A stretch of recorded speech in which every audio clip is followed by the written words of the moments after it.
Y'all, I don't know. I'm old as fuck. And I remember the days, like, hold on. Well, let's see.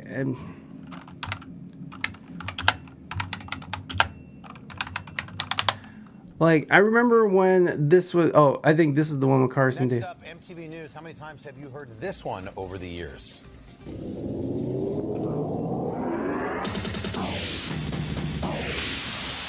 I'm Kurt Loder with an MTV News Brief.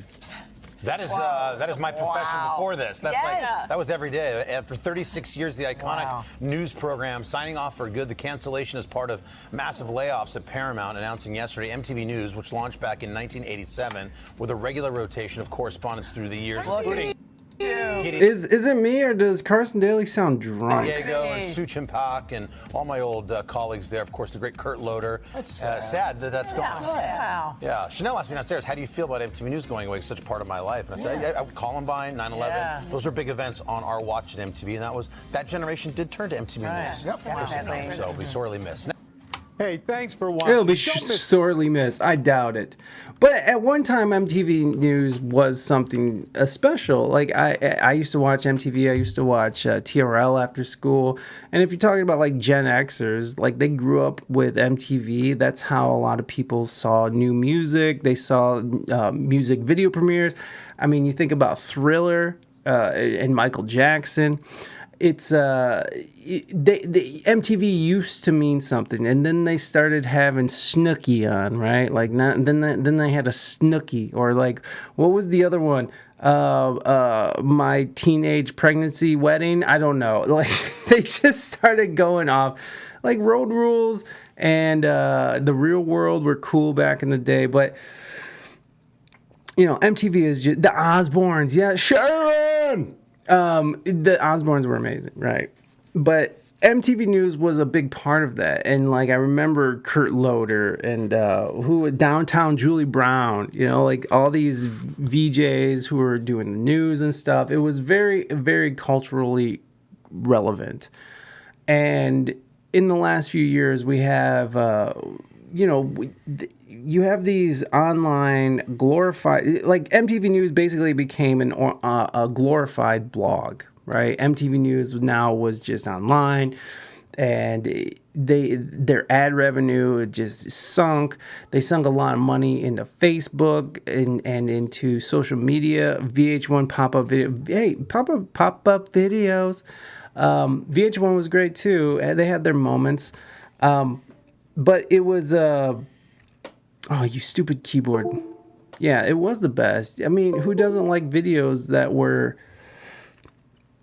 where you get to have like information about the video too as you're watching?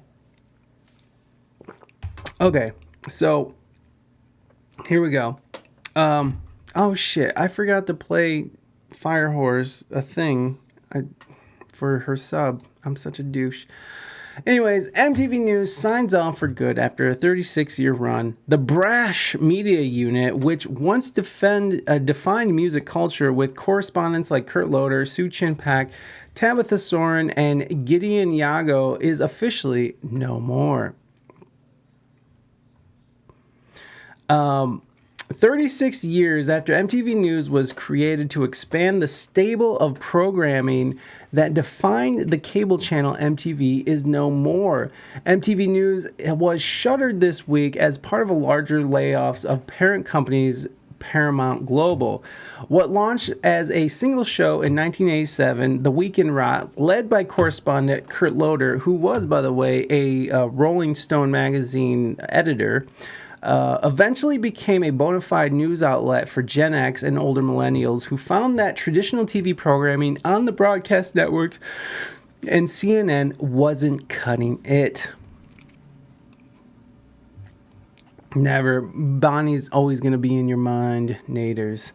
Correspondents like Loder, Tabitha Soren, Suchin Pak, Gideon Yago, Allison Stewart, and others covered music, pop culture, politics, and other topics with an eye toward the younger generation that was tuned to MTV rather than the network evening newscast. Along the way, MTV News created some pop culture moments itself, perhaps none bigger than the 1994 when President Clinton appeared on MTV Enough is Enough off a town hall addressing violence in America. The special was led by Soren and Stewart and saw them as well as audience members in attendance asking questions of Clinton about fighting crime and balancing personal freedom with social responsibility. But it was a section of lighter questions and answers that made national headlines. When an audience member asked Clinton, "Mr. President, the world's dying to know, is it boxers or briefs?" Which is like, you fucking asshole. Like, no one's dying to know that. There's only room for one up here. Challenge accepted. Yes, let's go. Wait, hold on. Usually briefs. I can't believe she did that, Clinton responded to laughter from the crowd. MTV News subsequently held town halls with Barack Obama, John McCain, Bill Gates, and others, and boxers or briefs would become a running joke still referenced to this day. MTV News, coverage of topics like sexual health, the Iraq War, and devastating natural disasters earned the news division and its correspondents Emmys and Peabody Awards, while it continued to deliver news and criticism of music and pop culture. On April 8, 1994, MTV broke into regular programming after it had confirmed the death of Nirvana frontman Kurt Cobain, with Loader breaking the news to the channel's viewers. To be certain, the MTV news of 2023 was much smaller and far less high profile than the MTV news of the 1990s and early 2000s, when it could help define pop culture and cover stories more traditional outlets wouldn't touch. MTV News was already significantly reduced in size back in 2017 when it largely abandoned a strategy to take on outlets like BuzzFeed and Vice with a team of digital journalists led by Grantland alum Dan Fireman, I don't know. The company said at the time it would refocus on short-form content and video in a return to its roots. MTV News used to have intertitle.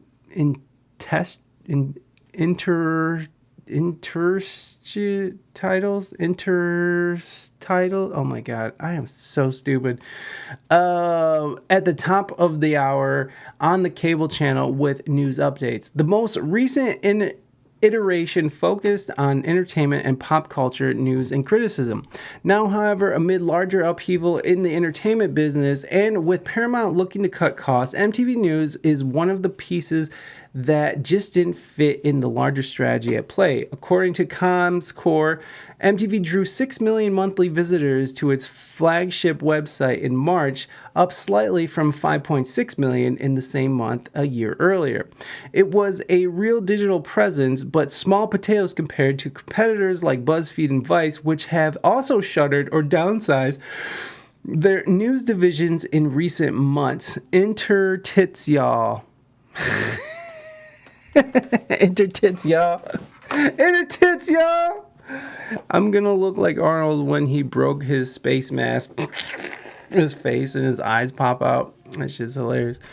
At its peak, beyond covering pop culture, MTV News was a part of the culture, as were its correspondents. None more so than Loader, the former Rolling Stones writer who spanned multiple decades at the news division. He never wishes his audience a good night or a pleasant tomorrow, wrote New York Times reporter Judith Miller in a 1993 story about MTV News' embrace of politics.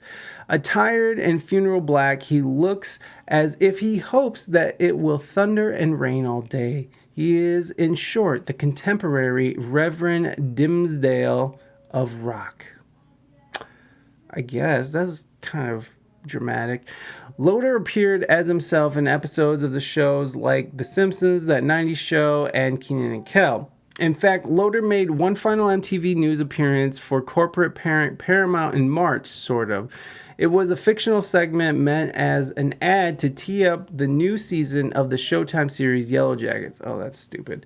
Loader played himself at the MTV News desk, reporting on the missing soccer team. Whereabouts are still unknown, Loader told viewers.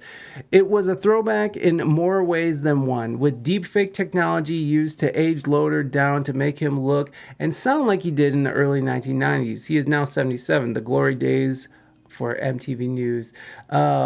Later, we'll catch up with Grammy winner Alanis Morissette, fresh off her Jagged Little Pill tour, Loader said to end the fictional segment before it signed off with MTV News tagline, MTV News, you hear it first. So, MTV News, BuzzFeed, Vice, they're all sort of eating shit right now. And so BuzzFeed is shutting down. And we're talking about BuzzFeed shutting down because and now BuzzFeed is using AI to generate some of their articles. So AI, or BuzzFeed is shutting down. BuzzFeed, the Pulitzer Prize winning digital website that took the internet by storm roughly a decade ago and inspired jealousy from legacy media organization, will shutter. BuzzFeed chief executive Jonah Peretti announced on Thursday. So BuzzFeed is going down. Vice is, what is this?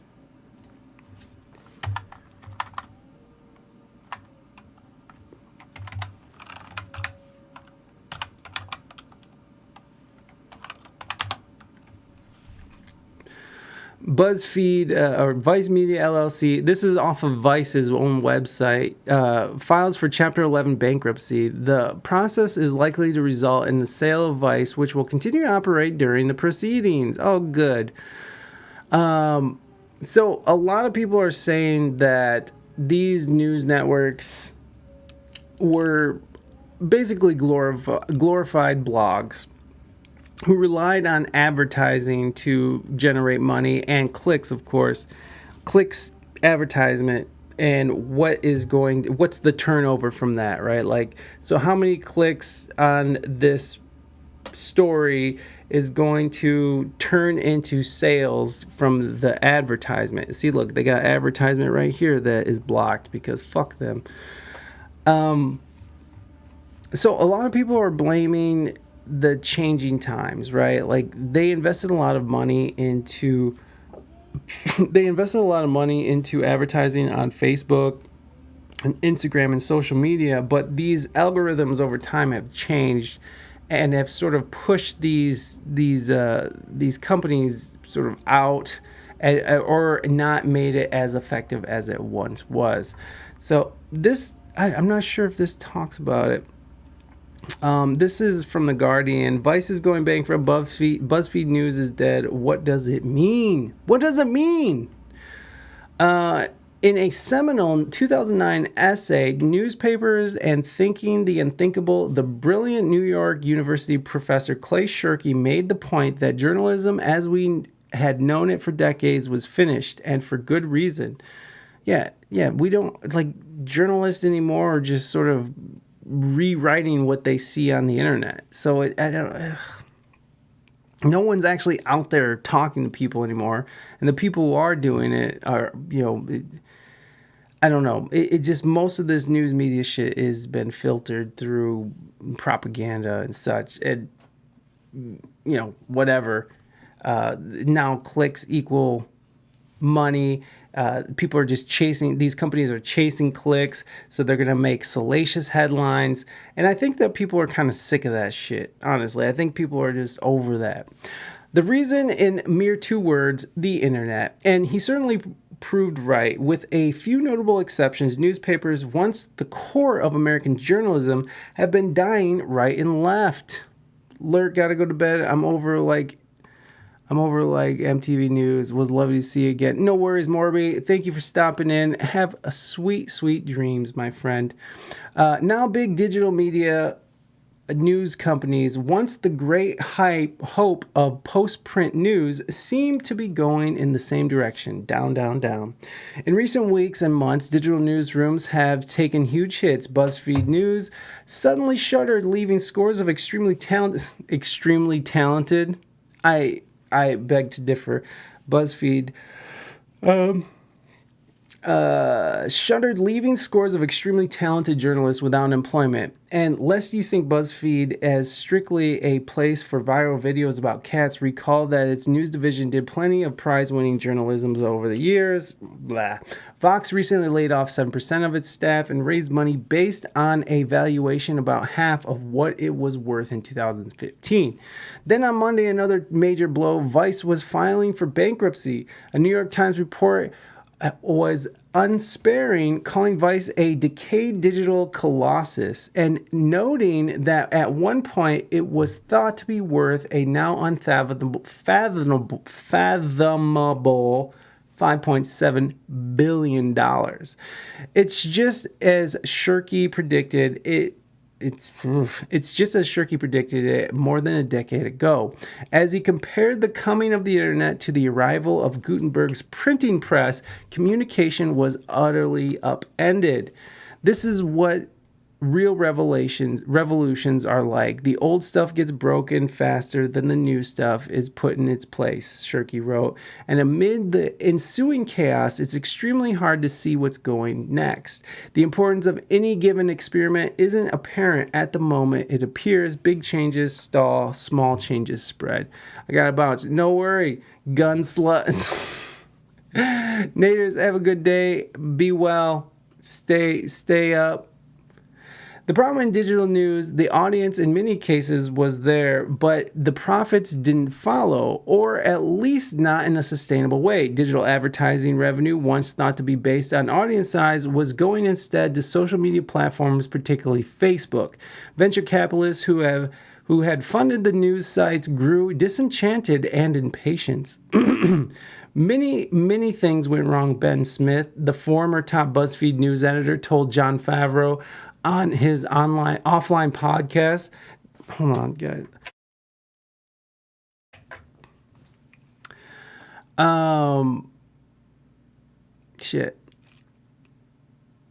Okay, so he told Jon Favreau on his offline podcast, noting in something of an understatement that social media wasn't going to work out the way we thought it was. Disclosure, I was recruited to succeed Smith at BuzzFeed News. I dropped out of the running early. Well, no one needed to know that. In fact, said Smith, whose new book, Traffic, traces the rise and decline of the digital news dream. The internet itself is kind of falling apart. That may be overstating it, but Twitter users and hundreds of laid-off journalists would find it hard to disagree. So when it comes to news in the fully digital age, what will work? What will be successful not only financially, but in serving the public's need for fact-based news information? That's a tricky question because we are still fully in the grip of digital revolution and the chaos that Shirky recognized. Some experiments are failing and others are taking hold.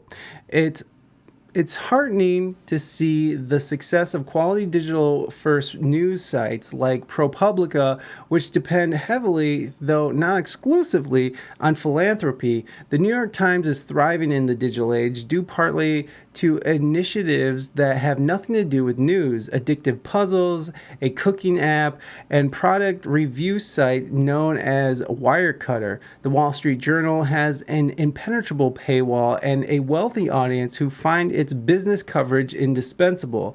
The small local news site Mississippi Today, funded through membership, events, and philanthropy, won a Pulitzer last month. It was founded only 7 years ago. News companies that are owned by billionaires, such as the Washington Post, may have more stability than most, but still find themselves grappling with the loss of advertisement revenue. Even billionaires don't want to sustain losses indefinitely, of course. That became clear to me as editor of the Buffalo News, once owned by Warren Buffett, who got out of the newspaper business entirely years ago. Okay, who gives a fuck? The Guardian, owned by Scott Trust, sustained by its endowment, is also supported by its readers, an essential component of its current financial health. The truth is there's no single solution, and that's not surprising at all. Diversified revenue is Smith's best answer to sustainable business models for journalism's future. So right now you have like the New York Times, which is supposed to be like the newspaper, right? The newspaper, what would they call it? The newspaper of history or something, right? They they are only making money because they got a successful podcast. They have puzzles, they have different apps and stuff, but no one really cares about the news. And I feel like it really touches on a deeper point, because all these websites were pretty much always saying the same shit. They're always saying the same fucking thing. And they're always pushing the same propaganda that is issued by the Department of Justice. I just feel like the Department of Justice in America is feeding a constant editorial to these companies, and they all just pick up the story and repeat it. So I feel like people are just not into that shit no more. No one wants to be propagandized. No one wants this stupid stuff.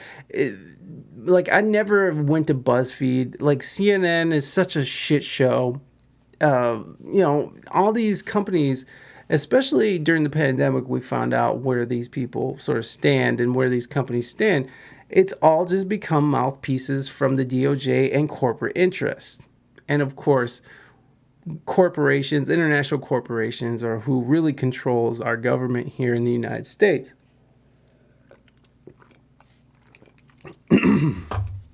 So if you have, a great example is about the vaccines and how the story was always changing with these vaccines, but yet all these companies are sponsored by Pfizer. Good Morning America, brought to you by Pfizer. All this shit is brought to you by Pfizer. Brought to you by Pfizer. Fuck you. Pay me. So you have all these international conglomerates sort of controlling the narrative, and I think people are starting to sort of catch on to it. Obviously, there are people who are going to be diehard legacy media fans, but a lot of what's going on is that they don't have enough people to read their garbage. You have independent journalism that's taking over.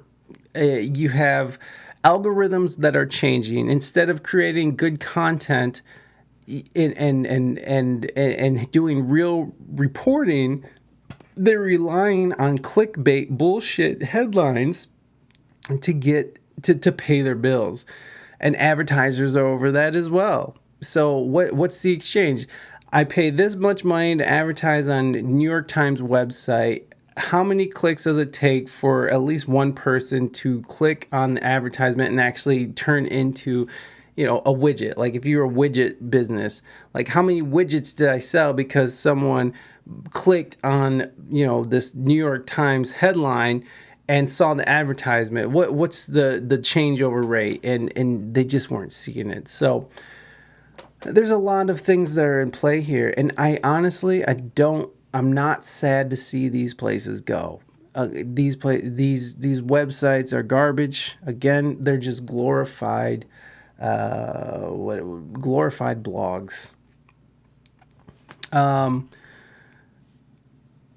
Let's see. Diversified revenue is the answer. He's right. Newspapers were far too independent on print advertising, and once that fell off the cliff in 2008, so did they.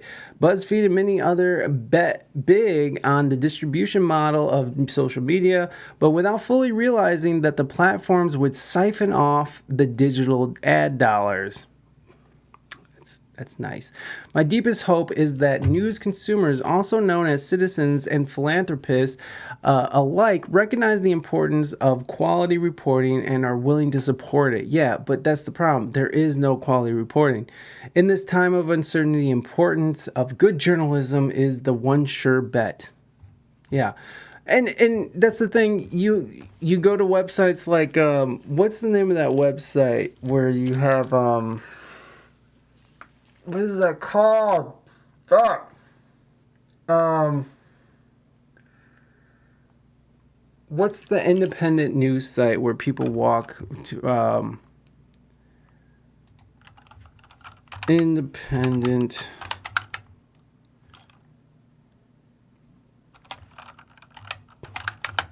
What is the name of that?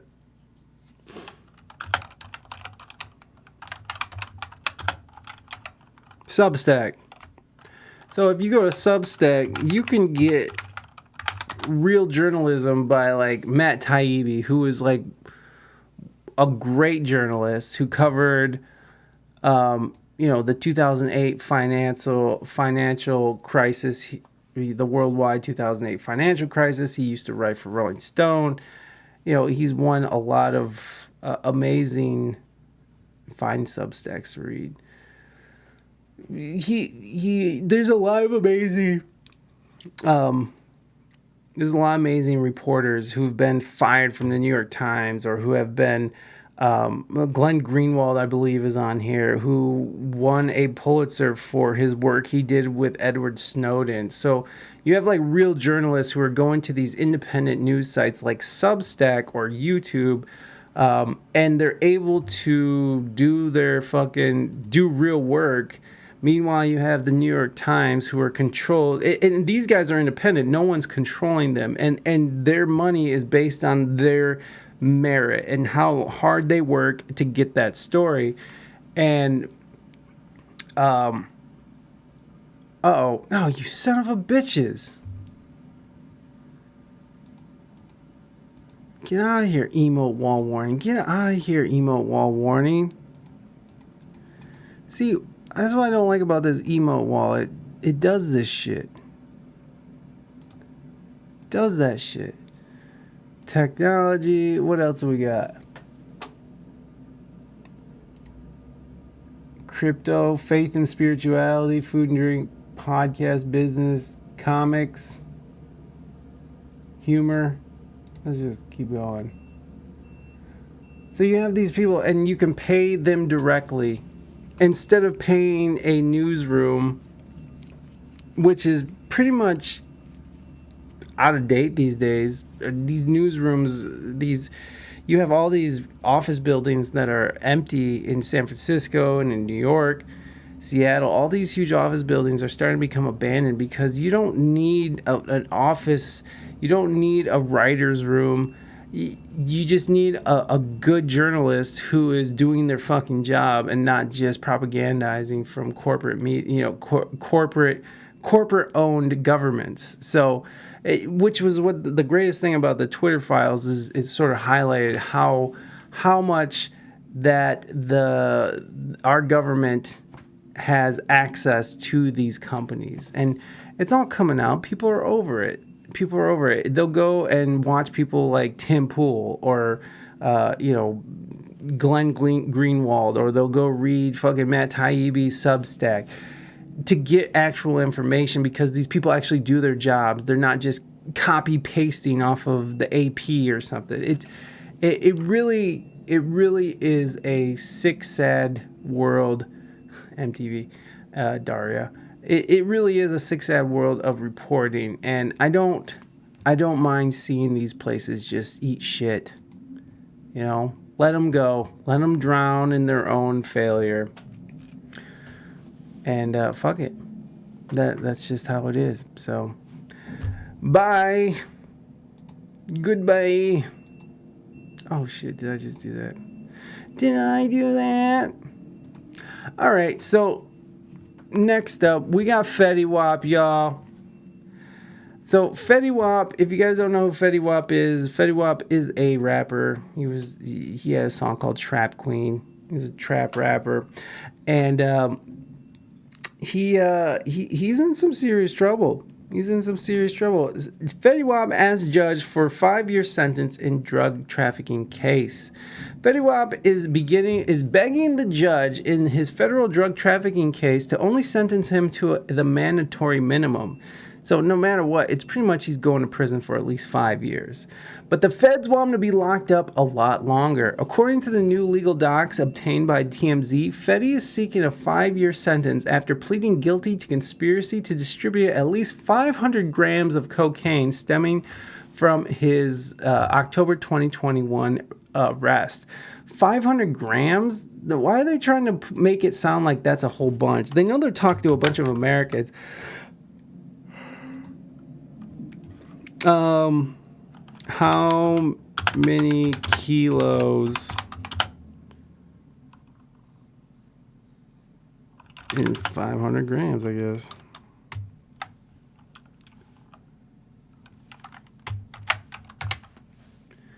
So that's a half a kilo. That's not even a whole key, bro. Dress the rest of the day, Bon Bon. Oh, I think Bon Bon was saying bye to the others, but maybe she did leave. I don't know. That's okay.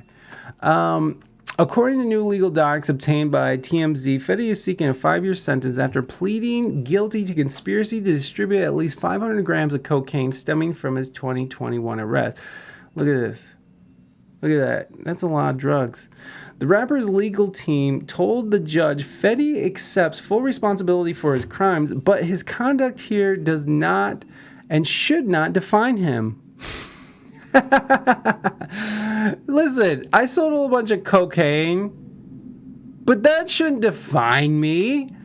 And they attached a bunch of positive letters from family and friends to who say Fetty was just trying to provide for them financially by selling drugs. Uncle Sam sees it differently, though. In the docs, the feds want Fetty to spend between 87 and 108 months behind bars, claiming he participated in a massive drug trafficking organization that flooded Long Island with cocaine. Look at this dude. He's all arrested with his hat on and his dreads and shit. Fuck, dude. The office of...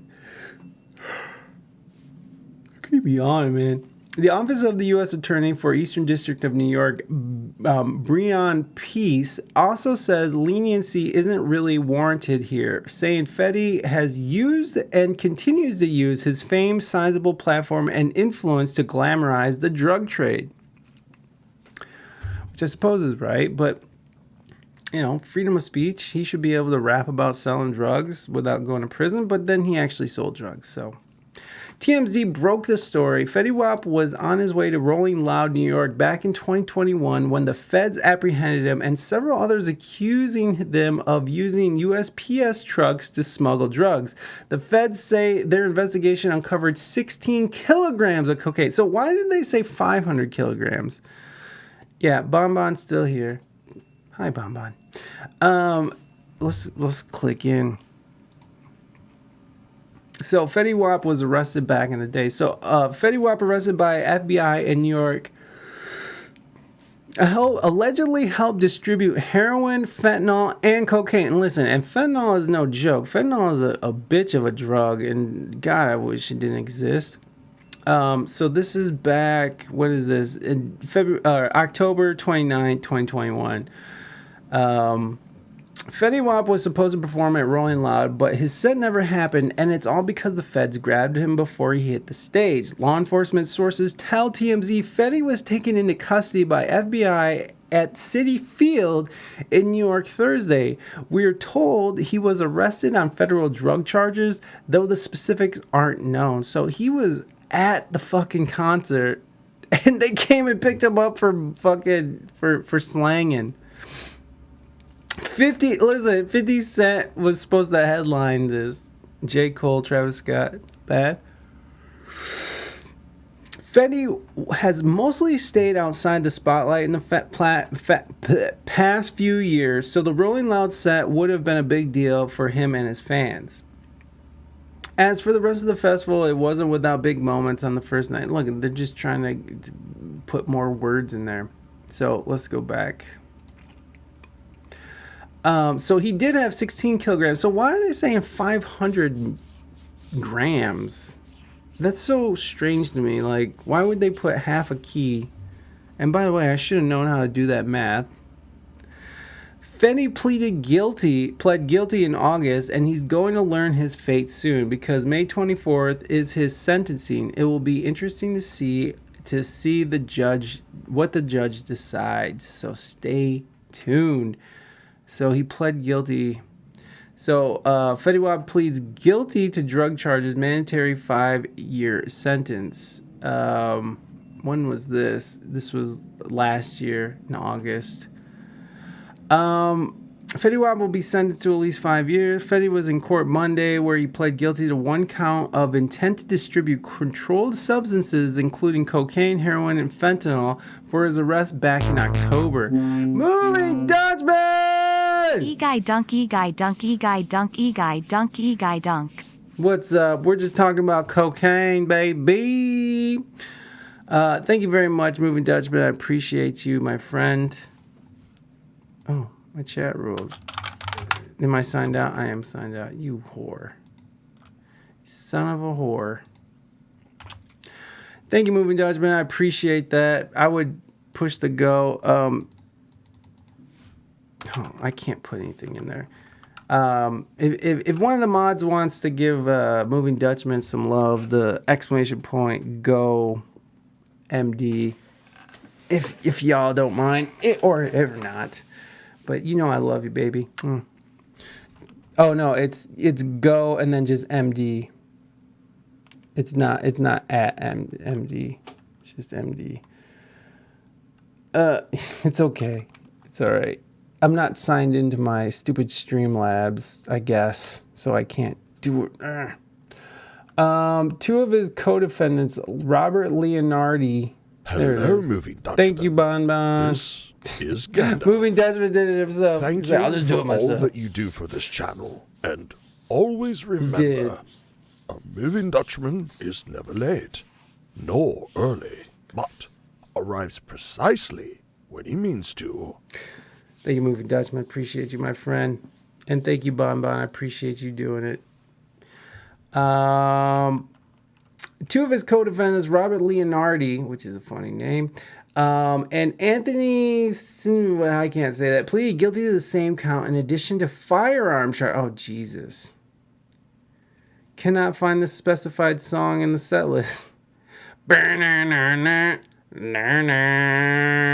If you wanna know, cocaine. Maybe I'll try singing that. I will. Let me finish the story here. According to a rep for the U.S. Attorney's Office for Eastern District of New York, the 31-year-old rap star faces a mandatory minimum sentence of 5 years in prison. We know that. Officials are estimating he'll serve anywhere between 87 and 108 months. Why can't they just say years? But he can't get less than 5 years. God damn, man. That's crazy. He is going to prison. Yeah, we know that. Fetty also has another case pending for allegedly making death threats during a... Oh, yeah, he was waving a gun. I forgot about that. I don't know. Fetty Wap busted on parole violation, allegedly waving guns on FaceTime. Look at that one eye. That eye. What's funny is that his lawyer was saying, like... You know, he had a hard life. He grew up in a poor neighborhood. People made fun of him relentlessly because of his eyeball. He's a good guy. His lawyer also said that the money started running low and the bills kept piling up. So what's one to do? We've all been there, right? We've all been short on some money, so we had to sell a little bit of cocaine and heroin and fentanyl to get by. Not looking good. Fetty Wap's pot of legal hot water just raised its temperature now that the trafficking rapper was just arrested. According to the arrest warrant obtained by TMZ, Fetty was arrested in New Jersey by the FBI on Monday, stemming from a December 2021 call where prosecutors claim he waved a gun and threatened to kill a man who called Fetty a rat, aka a snitch. Officials say Fetty's possession of the firearm violated the conditions put in place when Fetty was released from custody on a $500,000 bond following his arrest in October 2021 on drug trafficking charges. Fetty is now in custody and the judge revoked his bond at a hearing today. So, Fetty Wap, come on, bro. I mean, it's pretty sad, you know. Not that I was the biggest Fetty Wap fan, but you know, he's a relatively young man, and it's always sad to see relatively young man get taken. So New York Post did a little bit more, was a little bit more descriptive. New York prosecutors are asking the judge to send Fetty Wap to up to 9 years behind bars for his part in a bi-coastal drug ring, labeling him a large-scale narcotics trafficker. He's 31. Wow. He copped a one-count conspiracy and possessed and distribute more than 500 grams. Oh, so it was more than 500 grams, and that's the whole thing. Bud Light to buy back unsold beer following Matilda Mulvaney crisis. That's funny. Where did where was those quotes at? That shit was funny. In a massive, the feds claim Maxwell has admitted to selling crack cocaine before in 2014 in New Jersey, and that he continues to use his fame, sizable platform, and influence to glamorize the drug. Yeah, we talked about that. Here we go. So, in papers filed on Wednesday, Maxwell's lawyer, Fetty Wap's lawyer, Elizabeth Macedonia, is that how you say it? Asked the judge to sentence her client to a minimum of 5 years, claiming he's accepted full responsibility for his crimes and that his conduct should not define him. No, it shouldn't. Macedonia said Fetty had a hard life between getting bullied for having only one eye and growing up poor in his crime-plagued hometown. That led him to do drugs and live out of a car before he hit it big. Macedonia said Fetty is now a devoted father to his 9 children by 7 different women. I like that they added that. They just had to add by 7 different women, by the way. And that when he became financially successful, he helped to support all of his friends, family, and kids. Now, that's nobody's fault. That's what happens to rappers. And that's what sucks about people who find fame and stuff. They ended up all your family and friends come out of the woodwork. Look, I need some money, bruh. And, you want to be good and you got tons, so you just start spreading it around. Before you know it, it's all gone. When the pandemic hit and his income dropped amid a halt in performances, Fetty turned to selling drugs to maintain his lifestyle and everyone he financially supported, his lawyer wrote. Around this time, Maxwell was also going through a divorce, and his manager was allegedly stealing money from him. And there you go. That's no good either. I mean, it's hard to be a famous rapper with money. Here's the quote. While the bills kept coming in, the money to pay them was running out. Suddenly, it felt like life was going in reverse, and he became ashamed when he began to struggle to keep up his lifestyle that he created for so many. He became ashamed, so he flooded fucking New York and New Jersey with cocaine. It is, man. It is sad time. Before Fetty was arrested, his close friend was fatally shot, and his 4-year-old daughter died. Oh, my God. He lost his daughter? Jesus.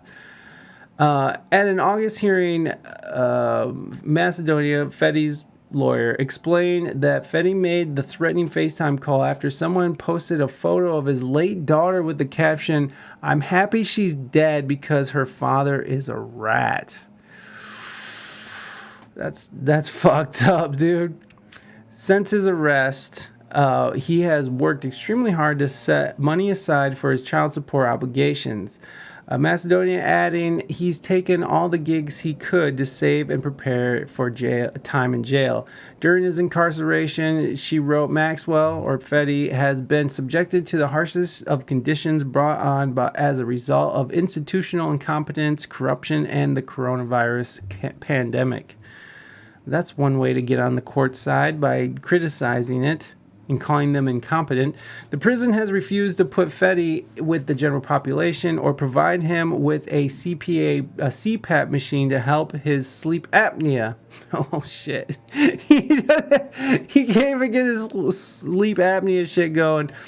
3 years has passed since his crime was committed, and Fetty realizes the terrible mistake he made. He is truly sorry for the loss and hurt he has caused.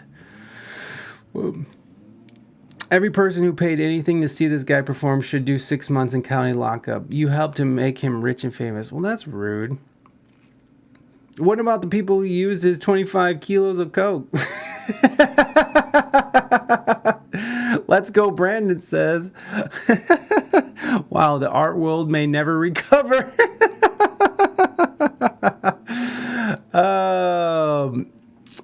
Fetty is now a devoted father to his 9 children by 7 different women. Yeah, I thought that was funny too. Don't doubt for a minute that we are supporting all of them. There's no parole in Fed. Wherever he gets, he'll do it flat. He should go to prison simply for adopting that stupid moniker. Yeah. Never heard of the guy. Sorry, folks. Well, no one cares. Why the hell isn't he being charged with RICO? Because he's a Democrat.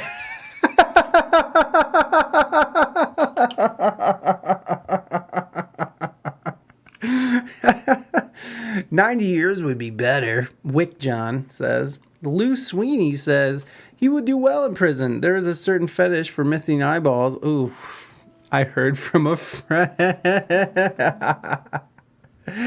Oh man, people are assholes. Since his arrest, he has worked extremely hard to set aside money for his child support obligations. Really? What did he do with all the money he made selling drugs? Where's the IRS? Black Democrat grandmoms feel cheated that their granddaughters never dated the rapper. That seems a bit racist. Gotta do his time. You roll the dice and got caught. It's that simple. Who cares? You are a rapper. It's what you did and got caught. Clock is ticking. Yeah, I mean, I kind of agree with that. You take that chance. You roll the dice. You made that decision to sell drugs, and that's what happened.